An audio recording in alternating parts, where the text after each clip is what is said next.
Madam का phone आ जा। हाँ मैडम बोलिए कौन? हाँ हाँ मैडम आवाज कम आ रही, मैं बाहर निकल रहा हूँ जरा, रुकिए। क्यों? मैडम की आवाज, आवाज में उसकी एक कशिश होती है, अल्लाह ने कुदरती तौर पर बनाया कशिश। इसीलिए अल्लाह ने कहा कि किसी भी गैर महरम से बात करो तो सख्ती के साथ, कड़क आवाज में बात करो, सामने वाले को लगे कि ये कुछ लाइन नहीं दे रही है, वरना प्यार से बोलो। कैसे? कोई अगर आ जाए फोन पे तो मैडम लोगों को ऐसे नहीं बोलना चाहिए, हाँ हेलो मैं मरियम बोल रही, बोलिए क्या बात करनी है। अब बेचारे जो खूसट आदमी होगा वो भी कहेगा खूब से वाह वाह वाह बहुत अच्छा, वो फिर कोशिश करेगा, उल्टी सीधी हरकतें करेगा वो। इसलिए अल्लाह ने कुरान में बयान किया, फला तखज़ान बिल कौल फयतमअल्लज़ी फी क़ल्बिही मरज़। फी क़ल्बिही मरज़ का तर्जुमा जो छिछोरे होते हैं, हमारे मरहूम मौलाना कमाल साहब यही तर्जमा करते थे, फला तखज़ान बिल कौल, बातों में लचक पैदा मत करो। लेकिन हमारा नौजवान मिल जाए अगर किसी लड़की का नंबर, समाज की किसी बेटी का नंबर, नमाज भी गायब, रोजा खत्म, एक इशारा कर दे मुझे मोबाइल चाहिए, तो बाप से लड़कर पैसा लेकर देगा अपने गर्लफ्रेंड को राजी करने के लिए, मोबाइल ला के देगा, घूमने के लिए कहीं जाएगा, नमाज के लिए कभी नहीं जाता। आजकल हमारे जवानों में ये चल रहा है कि नहीं चल रहा है। और वो नौजवान तो अपने आप को इतना स्मार्ट समझते हैं कि जिसकी 2-2 3-3 अगर कोई गर्लफ्रेंड हो वो समझते हो आई एम हैंडसम बॉय, मैं आई एम सलमान खान, क्यों मेरे 2-3 गर्लफ्रेंड। इतनी पिटाई होगी कि बंदर कर अल्लाह लाल कर देगा मार मार कर। अगर आपको किसी से निकाह करना है, कोई पसंद है, तो माँ बाप से कहो कि मैं उनसे निकाह करना चाहता हूँ, निकाह करो, तब तुम कुछ भी करो, तुम हेलीकॉप्टर पे लेके उड़ो, कि तुम चाहे ट्रेन में सफर करो, कि तुम पैदल ही सफर करो, चाहे सर के बल चलो, कोई मना नहीं करेगा, कोई रोकेगा नहीं। कहीं पे भी पार्क में लेके जाओ, शरीयत एतबार से शरीयत का जनाजा ना निकले पर्दे कि उसमें आप कहीं पर भी लेके घूमो, इस्लाम मना नहीं करता। इस्लाम तो कहता कि घूमो, बेबी को लेके जाओ। अल्लाह के नबी जाते थे ना, अल्लाह के नबी तो कबड्डी खेलते थे अम्मा आयशा के साथ, खेलते थे कि नहीं खेलते थे? उलमा बैठे हैं कि आयशा आओ कबड्डी खेलते हैं, जरा रेस लगाते हैं। अल्लाह के नबी ऐसे रोमांस करते थे अपनी अहलिया के साथ। क्यों? आज के जनरेशन को बताने के लिए कि रोमांस करना गलत नहीं है, लेकिन अपनी बीवी के साथ, किसी बेटी के साथ नहीं, अपनी बीवी के साथ, किसी की बहन के साथ नहीं, अपनी अहलिया के साथ रोमांस करो। अपनी बीवी के साथ आप खूब घूमो, जाओ पूरी दुनिया घूम कर के आओ। अल्लाह ने अगर आपको ताकत दी, अल्लाह ने अगर आपको वसअत दी है, लेकिन किसी की बेटी की जिंदगी खतरे में मत डालो। किसी पराया औरत से, किसी गैर महरम से आप कम्युनिकेशन बनाते हैं, क्या तरीका होता है? किसी से नंबर लिया, एक मिस कॉल करेंगे, फिर कॉल करेंगे, हेलो आप मैडम बोल रही हैं? हाँ आपका नंबर मेरे मोबाइल में था, कहाँ से आया? कितनी पापड़ पेल कर वो किया है, नंबर हासिल किया। उसके बाद फिर मैसेज करेंगे कि मैडम आपकी आवाज बहुत अच्छी लगती है। मैडम ऐसी होती है, समाज की बेटियां ऐसी होती हैं कि वो समझती नहीं हमारे नौजवानों की क्या स्कीम, क्या साजिशें होती। इसीलिए कहा गया साफ साफ लफ्जों में कि झूठ मत बोला करो, दिल के अंदर बुराइयां मत रखो। नौजवानों अपनी जबानी का सही इस्तेमाल करो।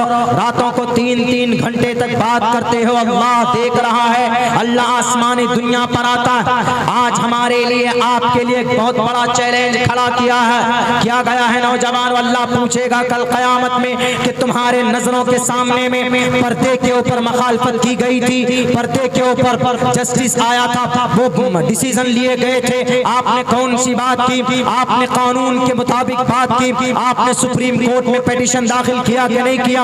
आपने अमली एतबार से आपने अपनी जिंदगी के अंदर नमाज को जगह दी कि नहीं दी? क्या जवाब दोगे मुसलमानों कि नहीं हम तो बेटियों के पीछे रहते थे, समाज की बेटियों को उनको पटाने में अपनी जिंदगी आदि हमने गुजार दी। तौबा करो, आज इसी वक्त से हमारे आमाल बद का नतीजा है कि ये जालिम लोग आज हम पर विराजमान है। वरना मेरे भाइयों, इस्लाम दुनिया का वो मजहब है जो किसी पर जुल्म ज़्यादती या किसी पर जुल्म सितम करने का ना तो ऑर्डर देता था न देता है। इस्लाम का कोई भी निज़ाम अमर, अल्लाह तबारक व तआला का कोई भी हुक्म, कुरान करीम का कोई भी फरमान पर अगर कोई इंसान अमल करेगा, वो दुनिया के अंदर अंदर नाकाम हो जाए, वो दुनिया के अंदर रुसवा हो जाए, वो दुनिया के अंदर लुट जाए, पिट जाए, इम्पॉसिबल। लेकिन शर्त यह है नौजवानों, अपनी जवानी का सही इस्तेमाल करो, अपनी जवानी को सही दिशा में लाने की कोशिश करो। अल्लाह के नबी अलैहिस्सलातु वस्सलाम ने अपने जमाने के अंदर 20 साल की उम्र थी,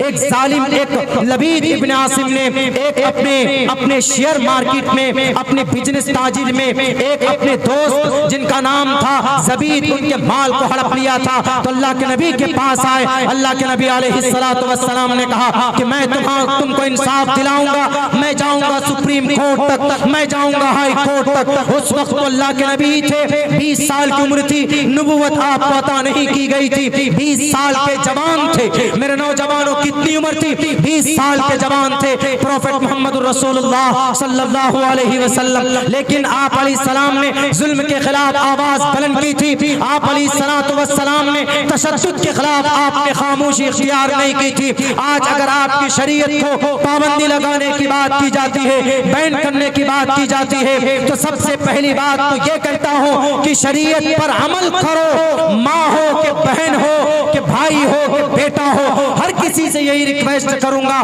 कि शरीयत पर अमल करोगे, इंशाअल्लाह हमारा अमल अच्छा होगा तो दुनिया वाले देखेंगे कि नहीं पर्दा जरूरी है, क्योंकि सारे मुस्लिम माएँ पर्दा करती है। नमाज जरूरी है इसलिए कि सारे मुसलमान नमाज पढ़ते हैं। अगर 10% मुसलमान नमाज पढ़ते हैं तो जैसे पर्दे को गैर जरूरी करार दे दिया गया, कुछ दिन बाद नमाज को गैर जरूरी करार दे देंगे। अल्लाह के नबी अलैहिस्सलाम ने क्या कहा कि ज़बीद घबराओ मत, डोंट वरी, हम हैं, वी आर विद यू, मैं तुम्हारे साथ, हम तुम्हारे साथ। आपने एक तंजीम बनाई जिसका नाम हिल्फुल फुजूल रखा गया। रात भी ये बात मैंने वहां बताई थी, आज भी बताता हूँ जवानों आपको। आप एंड्रॉइड मोबाइल रखने के लिए नई दुनिया में आए, आप देश के लिए कुछ करने के लिए पैदा हुए, अपने अल्लाह की फरमाबरदारी के लिए आप पैदा किए गए, और आपको आपका देश अल्लाह की फरमाबरदारी, अल्लाह की शरीयत को मानने के लिए आपको आपका देश का कानून नहीं मना करता, बिल्कुल मना नहीं करता। इस पे एक टॉपिक है क्या, तालीम। अब यहाँ से बात शुरू करता हूँ। अगर नौजवानों आपको अपने मजहब पर अमल करने से अगर कोई रोकता है कि नहीं जनाब मजहब पहले नंबर पर नहीं, पहले नंबर पर देश, तो मैं इसका तर्जमा क्या करता हूँ पता? तो आपको अगर नॉलेज और जानकारी होगी तो आप भी बताएंगे मजहब क्या है, देश का मजहब क्या, इंसानों का पर्सनल मजहब क्या है, देश का मजहब क्या है। वरना बहुत सी जगह पर ये वो गोस्वामी साहब और कौन कौन टीवी के न्यूज़ एंकर साहब लोग बैठकर ऐसा माहौल बनाते हैं, देश पहले मजहब है कि पहले देश है। कोई ज़रूरत ही नहीं इसकी ये सवाल करने के पहले मजहब है कि पहले देश है। क्यों? मैं इसका जवाब देता हूँ आपको।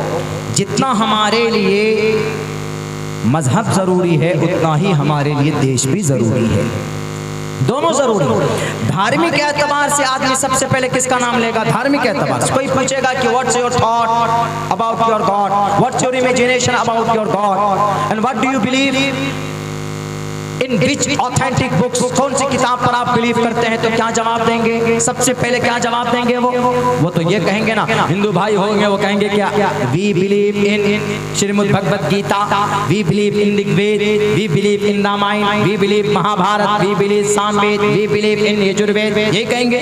मोहन भागवत जी ने कहा था, हमारी जब बात हुई थी बहुत पहले, कुछ तकरीबन 5-6 साल पहले की बात है, तो उन्होंने ये कहा था कि we believe our authentic books and our religious book name is Shrimad Bhagavad Gita, we believe completely in Shrimad Bhagavad Gita.